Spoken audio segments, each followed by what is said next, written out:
Hello, welcome back for another episode of Are You Listening?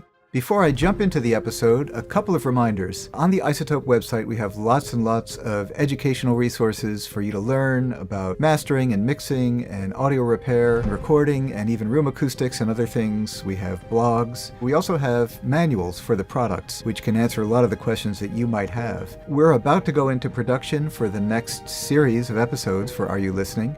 So I encourage you to please hit the little notification button down underneath this video so that you can get notified when the next series rolls out. In the meantime, as promised, today's episode is going to be called We Are Listening. Education, as I see it, is a bi-directional activity, and you took the time and effort to send in some questions, so I'm going to answer some of them. What we've done is tried to choose some of the questions that represent an intersection of questions that have been asked. We can't answer every question, and as much as we'd like to, we had to sort of distill some of the curiosity, but we're going to use the comments and questions that you've asked to help us inform upcoming episodes, so please feel free to continue to make comments and ask questions.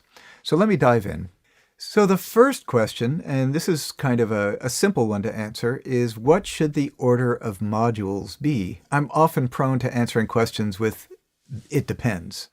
But if you take a look at the Ozone manual, the mastering guide, or if you take a look at some of the presets, I think you'll start to notice that there are some similarities going from preset to preset. If there's anything such as a rule, you will notice that there's always a limiter at the end, that the limiter itself is probably, the brick wall limiter, is probably the very last thing in the signal chain. If there's other limiting going on somewhere else before that, it might have different purposes, adding color or so on, but the limiter usually sits at the very end as a protection against distortion. The other thing that I might call a standard setup or a default is that the first thing is probably an equalizer. It doesn't always get used, but it's there to help correct tonal balance issues or problems before you do any dynamics processing. And so you'll usually see an EQ, some kind of dynamics processing, and then maybe another EQ afterwards for overall enhancement and broad changes. So that's kind of a starting point. There's lots of other modules in Ozone. There are lots of other processing in the world, whether it's reverb, which occasionally gets used in mastering, or excitation, or imagers, or etc. When it comes to those other modules, it really is to taste. Sometimes you have to experiment. But if you start with an EQ Dynamics EQ limiter template as a starting point, I think that's a good place to begin. On to the next question. So the question is, how do you approach mastering a whole album? How do I make all my tracks sound cohesive when they're in different genres, styles, and intensities? And I think everybody probably understands the challenge here. There are a couple of things that I think you can focus on to help you navigate this particular challenge. Ask yourself the question, what's the lead instrument? What's the focal point of the record? Usually a vocal, which might represent the lead artist, or there might be a vocal duet, or maybe in the case of an instrumental album, it would be a saxophone or a guitar or whatever. Think about maintaining some consistency from one track to the next in terms of the tone of that instrument, and to some extent in terms of the level. There can be some variance. Maybe a vocal would sound a little bit hotter in a quiet, more open track than it would sound in a more fully arranged or denser track. But if the vocal wanders dynamically, if it gets quieter or softer by more than 6 or 8 or 10 dB, there can be a real disconnect for the listener where they have to reach and listen really hard where it suddenly disappears. So that's one way to help you navigate the challenge. The other is to think about dynamics, and it's challenging to think about dynamics when you're pushing level into a record, but even if you're aiming for a very high level, high RMS level, you want to leave enough room so that there's some contrast, so that a loud track sounds a little bit louder than a quiet track, and even more important, that when the loud track comes in after a quiet track, it sounds loud. There's nothing worse than getting to the end of a quiet track and, there's this full-on screaming moment in a record, and it doesn't scream. And it doesn't sound loud. So thinking about dynamic contrast is really important. Beyond that, focusing on a consistent mid-range, getting a good tonal balance. But remember, we're making art in a sense, or at least we're making something creative. And so there's an allowance for allowing differences to happen. There's a couple of tips to help guide you through the challenge, but don't worry too much about it being completely homogeneous all the way through. All right, so the next question that I want to tackle is something that gets asked over and over again. And the question is, are there different strategies or rules for processing and mastering songs in different genres? Gosh forbid that we actually have rules in record making. We get asked about genres a lot. People like to think in terms of genres, and we'll spend some time talking about that in upcoming episodes. But this is one of my favorite things to think about because it really lives at the intersection between the technology and science and physics to some extent and art. And what I mean by that is, there is such a thing as too much bass. You can make a record with so much bass that it is unplayable on the radio or blows up a car speaker. Or, not enough top end to the point where something is muffled and it doesn't matter what the genre is. So there are some basic boundaries around which we want to put the sound that we're creating, no matter what the genre. Beyond that, I think it's less about rules than it is about understanding the genre. If you think about a reggae record, the bass is a very important instrument. The bottom of the groove just has to be forward a little bit in order for you to feel that it's a satisfying reggae record.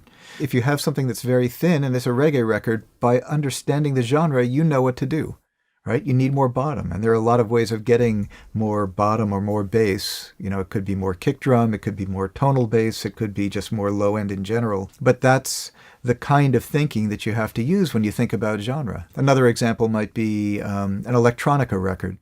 Electronica records usually have a lot of noisy, for lack of a better word, edgy or aggressive synth sounds and virtual instrument sounds that kind of drive the music forward, and that actually might be a part of the drum track or the rhythm track as well. You don't want to use anything in your kit usually to smooth out an electronica record too much unless it happens to be spiky. So you wouldn't want to use a tube exciter or something with tubes in the signal path because they'll sweeten the track and add even order harmonics.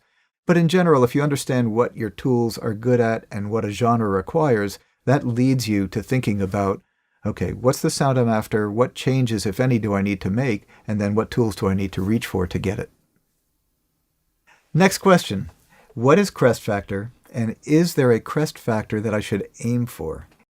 In order to address this question, we need to break it down a little bit, both into its technical components and also to think about what we're actually looking at when we're thinking about crest factor. If we think about crest factor from a technical perspective, it is an expression of the difference in peak level against the average or RMS level in a very short-term measurement. If you look at the crest factor of a sine wave, classically it's a 3 dB difference between peak level and sustained difference. If you take a look at the crest factor of a square wave, there's a 0 dB difference because it spends the entire time, the entire level all the time, is at the same value as peak. So that's technically what crest factor is. In music production, we can think of it as the difference between peak and average. When you look at a meter like what you have in Ozone, you'll see the two levels happening at the same time. The average level is the lower value that moves a little bit more slowly, and the peak level is the thing that lives more quickly and lives at the top of the dynamic range. Going beyond that, if you look at a dense portion of a track, usually we can relate peak to average as being the drum strike of a kick or a snare and the sustain of melodic or tonal instruments. And that's where we really start to get into what's interesting about crest factor. If you have a very wide crest where the peaks are very high compared to the average, then you've got something that's going to sound more spiky, more transient, maybe more exciting, but you're also going to lose contact with the sustain, the tonal portion of it. So there is a sweet spot between peak and average, but it's a little hard to come up with a spec. If you look at an example like Beyoncé's track Drunk in Love, that to me is a wonderful example of a very high crest factor that sounds perfect. I think you might notice that the crest factor is somewhere around 15 dB, which sounds very loud, but if you listen to the track, you'll notice it's very sparse. There's a great deal of room between anything that's got a transient to it, and the bass is the thing that's driving the strong peaks in a lot of it, and that level really has to be pushed up very high, so you have this momentary bass peak and a much lower sustain that comes from when the vocal comes in. 15 dB is usually higher than what you want to see, especially when you look at the chorus of a full-on dense mix. In the case of pop music, if you look at the last chorus, you might notice a crest factor or a peak to average relationship that's somewhere in the neighborhood of 6 to 8 dB. If you get much higher than that, you're definitely going to lose punch in the bottom, and you're definitely going to hear a little bit more high-end distortion. And if you have to push level to that point, you should just understand that you're going to have to deal with challenges in those arenas and figure out a way to get a little bit more low end and manage the top end a little bit better. Most well-balanced recording that have fairly dense arrangements to them in the louder sections will max out in that zone. If you leave a little bit more room, you're going to get a little bit more punch.